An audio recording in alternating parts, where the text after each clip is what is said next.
इस कहानी की शुरुआत में हम देखते हैं एक घर को जिसमें एक भूत रहा करता था और जो कोई भी उस घर में रहने के लिए जाता है वो भूत उन सभी लोगों को डराकर भगा देता था। अब कुछ समय बाद प्रेस्लीज नाम की एक फैमिली उस घर को देखने के लिए आती है और इस फैमिली में पिता फ्रैंक और माँ मिया के साथ साथ उनके दो बेटे फुटॉन और केविन भी हैं, जिसमें केविन सबसे छोटा है। इसके बाद हम देखते हैं कि एक ब्रोकर उन्हें वो घर दिखाने के लिए लाती है जहाँ फ्रैंक और मिया को वो घर काफी पसंद आ जाता है क्योंकि वो घर उन्हें काफी सस्ते दाम पर मिल रहा था। लेकिन उनकी ब्रोकर उन्हें ये नहीं बताती कि वो घर असलियत में इतना सस्ता क्यों है। खैर, इसके बाद हम देखते हैं कि फ्रैंक और मिया उस घर को खरीद लेते हैं। अब कुछ समय बाद वो सभी इस घर में अपना सारा सामान लाकर पूरी तरह से शिफ्ट हो जाते हैं, जहाँ हम देखते हैं बाकी पूरा परिवार तो उस घर में खुश था, लेकिन केविन को उस घर में आने से कुछ खास खुशी नहीं हुई थी। असल में केविन की फैमिली पहले भी कई बार घर शिफ्ट कर चुके थे, इसी वजह से केविन इन सभी चीजों से परेशान हो चुका था। अब सामान शिफ्ट करने के बाद रात को सभी लोग सो जाते हैं। तभी एकदम से केविन को घर की ऊपरी मंजिल यानी एटिक से किसी की चलने की आवाज आती है, जिसके बाद केविन एटिक को चेक करने के लिए ऊपर जाता है तो तभी अचानक से उसे एक भूत मिल जाता है जो कि केविन को डराने की काफी कोशिश करता है। लेकिन डरने के बजाय केविन उस भूत की हरकतें देखकर हंसना शुरू कर देता है और साथ ही साथ केविन उस भूत की उन हरकतों का वीडियो भी बना लेता है और अपनी इस बेइज्जती को देखकर वो भूत भी वहाँ से चला जाता है। इसके बाद अगले दिन जब केविन में बैठकर भूतों के बारे में रिसर्च कर रहा होता है तभी उसकी मुलाकात एक लड़की से होती है जिसका नाम जॉय था, जो कि असल में केविन की पड़ोसन भी थी। इसके बाद वो दोनों कुछ देर बात करते हैं और फिर जॉय वहाँ से चली जाती है। अब स्कूल खत्म होने के बाद केविन अपने बड़े भाई के साथ वापस घर पहुँचता है और घर आते ही केविन सीधा उस घर के एटिक में जाता है, जहाँ पहुंचकर वो फिर से उस भूत को बुलाने की कोशिश करता है। लेकिन जब वो भूत वापस नहीं आता तब केविन एक सुरीला गाना गाने लगता है और तभी वो भूत वहाँ एकदम से आकर फिर से केविन को डराने की कोशिश करता है। लेकिन केविन उसे ये सब बंद करने को कहता है क्योंकि वो उसका एक दोस्त बनना चाहता था। जिसके बाद केविन उस भूत को एक दोस्त की तरह उसे अपने बगल में बिठाता है और उससे उसका नाम पूछता है और तब केविन को पता चलता है कि वो भूत बोल नहीं सकता था। जिसके बाद केविन उसकी शर्ट पर नाम पढ़ता है अर्नेस्ट और वो भी उस भूत का ये नाम मान लेता है। इसके बाद केविन अर्नेस्ट से तरह तरह के सवाल पूछना शुरू कर देता है कि जैसे वो कौन है और वो कहाँ से आया है। लेकिन हैरानी की बात तो ये थी अर्नेस्ट को अपने पास्ट के बारे में कुछ भी याद ही नहीं था। इसी बीच हम देखते हैं केविन का बड़ा भाई फुटॉन केविन के फोन में उस अर्नेस्ट का वो वीडियो देख लेता है जो कि उसे पिछले ही दिन केविन ने रिकॉर्ड किया था। जिसके बाद फुटॉन उस वीडियो को ले जाकर अपने पिता फ्रैंक को दिखाता है और वो देख फ्रैंक भी हैरान हो जाता है। लेकिन इसके बाद फ्रैंक उस वीडियो को ले जाकर सीधा YouTube पर अपलोड कर देता है और इस वीडियो के YouTube पर आते ही इस पर कुछ ही समय में हजारों व्यूज आ जाते हैं और देखते ही वीडियो पूरा इंटरनेट पर वायरल हो जाता है।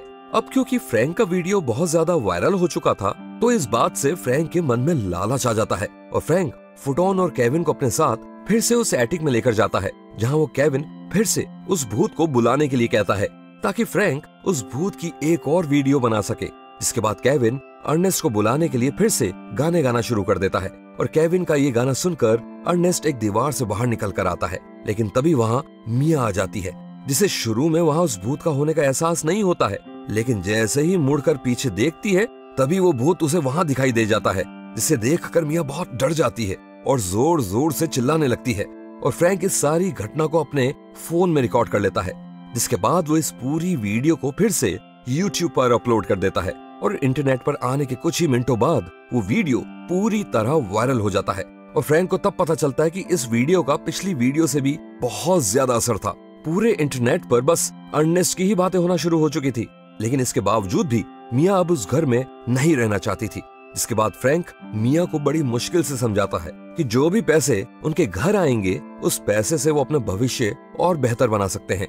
आने वाले दिनों में हम देखते हैं कि अर्नेस्ट की वीडियोस और भी ज्यादा वायरल होती जाती है और धीरे धीरे अर्नेस्ट पूरे इंटरनेट पर बहुत ही पॉपुलर हो जाता है।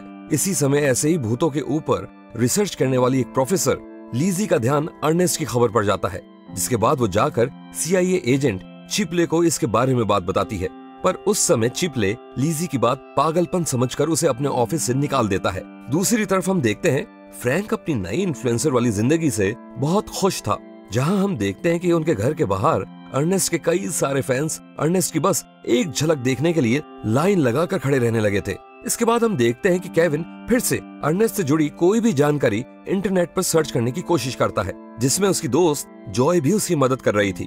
कुछ देर ढूंढने के बाद उन्हें पता चलता है जिस घर में केविन अभी रहता है वो कुछ समय पहले तक अर्नेस्ट के नाम पर ही हुआ करता था, जिसे बाद में उसने किसी और को बेच दिया था। लेकिन हैरानी की बात तो ये थी कि इतना ढूंढने पर भी उन्हें कहीं भी अर्नेस्ट का डेथ सर्टिफिकेट नहीं मिल पाया था। इसके कुछ समय बाद हम देखते हैं कि केविन के घर पर अर्नेस्ट का इंटरव्यू लेने एक टीवी प्रोडक्शन हाउस के कुछ लोग आते हैं, जिसके बाद फ्रैंक केविन को अर्नेस्ट को बुलाने के लिए कहता है, जिसके बाद एकदम से शूट के बीच में अर्नेस्ट आ जाता है। लेकिन इस बार वो वहाँ पर आए पूरे प्रोडक्शन क्रू को ऐसा डराता है कि सारा क्रू इधर से उधर भागने लगता है और सभी लोग अर्नेस्ट से बचने की कोशिश करते हुए उस घर से भाग जाते हैं। असल में उन सभी लोगों को डराने के लिए केविन ने ही अर्नेस्ट से कहा था और इस मौके का फायदा उठाते हुए फोटोन इस पूरी घटना को रिकॉर्ड कर लेता है, जिसके बाद फोटोन इस वीडियो को भी यूट्यूब पर अपलोड कर देता है और देखते ही देखते उनका ये वीडियो भी वायरल हो जाता है और ये सब देखकर फ्रैंक भी बहुत खुश हो जाता है। इसके बाद अगले दिन हम देखते हैं कि जब केविन स्कूल जाता है तो वहाँ उसे जॉय मिलती है, जो कि उसे बताती है कि जब उसने अर्नेस्ट की आईडी को चेक किया तब उसे पता चला कि वो भूत असल में अर्नेस्ट नहीं है बल्कि कोई और है और असली अर्नेस्ट अभी जिंदा है और इस समय ओक्लाहोमा में रहता है। जिसके बाद केविन और जॉय घर पहुंचकर उस भूत को बताते हैं कि असली सच्चाई का पता लगाने के लिए उसे घर से बाहर जाना ही होगा। जिसके बाद वो भूत हिम्मत करके किसी तरह उस घर से बाहर निकलता है, लेकिन तभी उस घर के बाहर खड़े उस भूत के फैंस उसे देख लेते हैं और उसका पीछा करना शुरू कर देते हैं। जिसके बाद जॉय, केविन और वो भूत तीनों वहाँ से तेजी से भागने लगते हैं और दूसरी तरफ हम देखते हैं कि पीछे से लीजी उनके घर में आती है, जहाँ वो फ्रैंक और मिया को बताती है कि वो एक प्रोफेसर है जो कि भूतों पर रिसर्च कर रही है, इसलिए वो उस घर के भूत से मिलना चाहती है। लेकिन सर्च वारंट ना होने की वजह से फ्रैंक और मिया लीजी को उनके घर से भगा देते हैं। दूसरी ओर जॉय, केविन और वो भूत किसी तरह अपने पीछे पड़े लोगों से छुटकारा पाते हैं, जिसके बाद वो भूत खुद को वहाँ से गायब कर लेता है। इसके बाद केविन और जॉय एक बार में जाते हैं जहाँ कभी असली अर्नेस्ट काम किया करता था और वहाँ उस अर्नेस्ट और उस भूत की एक तस्वीर मिलती है जिसमें वो दोनों एक साथ खड़े थे। जिसके बाद उन्हें भरोसा हो जाता है कि वो सही रास्ते पर जा रहे हैं। इसके बाद हम देखते हैं कि वो तीनों वहाँ से जाने लगते हैं। तभी एक पार्क से गुजरते वक्त वो भूत एक बच्ची को देखता है, जिसे देखकर उस भूत को एकदम से अपनी बेटी की याद आने लगती है जिसका नाम जून था। और जैसे ही वो उस बच्ची को छूने आगे बढ़ता है तभी वो छोटी बच्ची उस भूत से डर जाती है। जिसके बाद वहाँ के सभी उस भूत से दूर जाने लगते हैं और इन्हीं लोगों में कोई एक इस घटना का वीडियो बनाकर इंटरनेट पर डाल देता है और देखते ही देखते ये वीडियो इंटरनेट पर वायरल हो जाती है और इस वीडियो की वजह से लीजी को भी उस परिवार के खिलाफ सारे सबूत मिल जाते हैं। जिसके बाद वो सारी CIA की टीम के साथ फ्रैंक और मिया के घर पर पहुंच जाते हैं और देखते ही देखते सबको हाउस अरेस्ट कर लिया जाता है, लेकिन उस पूरे घर में उन्हें वो भूत कहीं नहीं मिलता। तभी हमें पता चलता है कि केविन, जॉय और वो भूत फोटोन की गाड़ी लेकर अर्नेस्ट के घर की तरफ निकल चुके हैं और इसी सफर के बीच वो एक पेट्रोल पंप पर रुकता है जहाँ पर एक पुलिस वाला उन्हें देख लेता है। जिसके बाद वो केविन को पकड़ने की कोशिश करता है पर वो भूत केविन को उस पुलिस वाले से बचा लेता है। उसके बाद वो तीनों अपनी गाड़ी में वहाँ से निकल जाते हैं, लेकिन तभी पुलिस भी उनका पीछा करना शुरू कर देती है। जिसके बाद वो बड़ी मुश्किल से उनसे पीछा छुड़ाकर सीधा एक होटल में पहुँचते हैं और उस रात उसी होटल में रुक जाते हैं। इसके बाद अगले दिन की सुबह हो जाती है और सभी अर्नेस्ट के घर पहुँचते हैं, जहाँ केविन अकेला अर्नेस्ट से मिलने जाता है।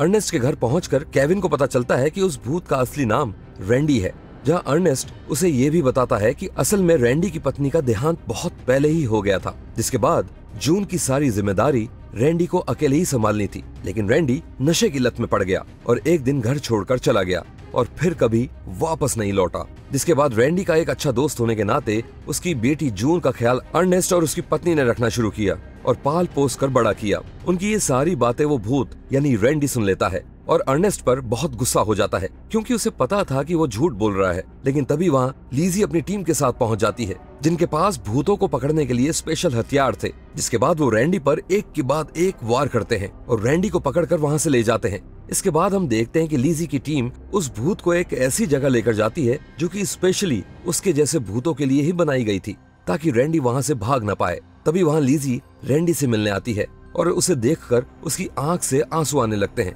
क्योंकि वो कई सालों से भूतों को पकड़ना चाहती थी और आज फाइनली उसका ये सपना सच हो चुका था। इसके बाद रैंडी लीजी के आंसू पहुंचता है और तभी वहाँ पर एजेंट चिपले आ जाता है। और जब लिजी चिपले से पूछती है कि वो उस भूत का क्या करेंगे, तो चिपली उसे बताता है कि वो इंसान ऑलरेडी मर चुका है और एक मरे हुए इंसान के साथ तो कुछ भी किया जा सकता है। और लिजी को चिपली की ये बात बिल्कुल अच्छी नहीं लगती, जिसके बाद वो फैसला करती है कि उस भूत को वहाँ से चुपके से भगा देगी। दूसरी तरफ फ्रैंक और मिया केविन को घर ले आते हैं, जहां हम देखते हैं कि उस भूत के जाने के बाद से अब केविन बहुत उदास रहने लगा था, जहां उसने सबसे बात करना भी लगभग बंद कर दी थी। दूसरी ओर उस जेल में एकदम से रैंडी को याद आ जाता है कि असल में अर्नेस्ट ने ही उसकी हत्या की थी, और क्योंकि अर्नेस्ट और उसकी पत्नी का बच्चा नहीं हो पा रहा था, इसलिए उन्होंने रैंडी से उसकी बच्ची लेने के लिए उसका कत्ल कर दिया था। साथ ही उसकी बॉडी को उसके घर के बैकयार्ड में दफना दिया था, जहां उस केविन की फैमिली रह रही थी। तभी हम देखते हैं कि वहाँ लिजी आती है और रैंडी को उस जेल से छुड़ाकर वहाँ से भगा देती है।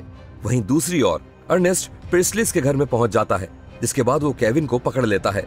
और जब फ्रैंक और फुटोन केविन को बचाने की कोशिश करते हैं, तो इसी कोशिश में अर्नेस्ट उन पर भी हमला कर देता है और एक एक करके उन दोनों को बेहोश कर देता है। इसके बाद अर्नेस्ट सीधा पहुंचता है उस घर के एटिक में, जहां केविन छुपा हुआ था। और जैसे ही अर्नेस्ट को केविन मिलता है, तभी वो उसे मारने की कोशिश करता है, लेकिन तभी एकदम से वहां रैंडी आ जाता है, जिसके बाद वो अर्नेस्ट को एक जोरदार पंच मारकर बेहोश कर देता है। इसके कुछ समय बाद फ्रैंक उस एटिक में पहुंचता है। तभी वो देखते हैं कि अर्नेस्ट केविन पर गोली चलाने वाला है, जिसके बाद फ्रैंक भागकर अर्नेस्ट को रोकने की कोशिश करता है और इसी चक्कर में अर्नेस्ट खिड़की तोड़कर नीचे गिर जाता है और उस ऊंचाई से नीचे गिरने की वजह से अर्नेस्ट की मौत हो जाती है। कहानी के आखिर में हम देखते हैं फ्रैंक और केविन जून यानी रैंडी की बेटी को लाकर उसे उसके असली पिता रैंडी से मिलवाते हैं और अपनी बेटी को देखकर रैंडी बहुत खुश हो जाता है और अंत में केविन को अलविदा कहकर रैंडी को आखिरकार मुक्ति मिल जाती है और वो इस धरती से गायब हो जाता है। तो ये थी we have a ghost film की सारी कहानी। आपको ये कहानी कैसी लगी हमें कमेंट्स में जरूर बताइएगा।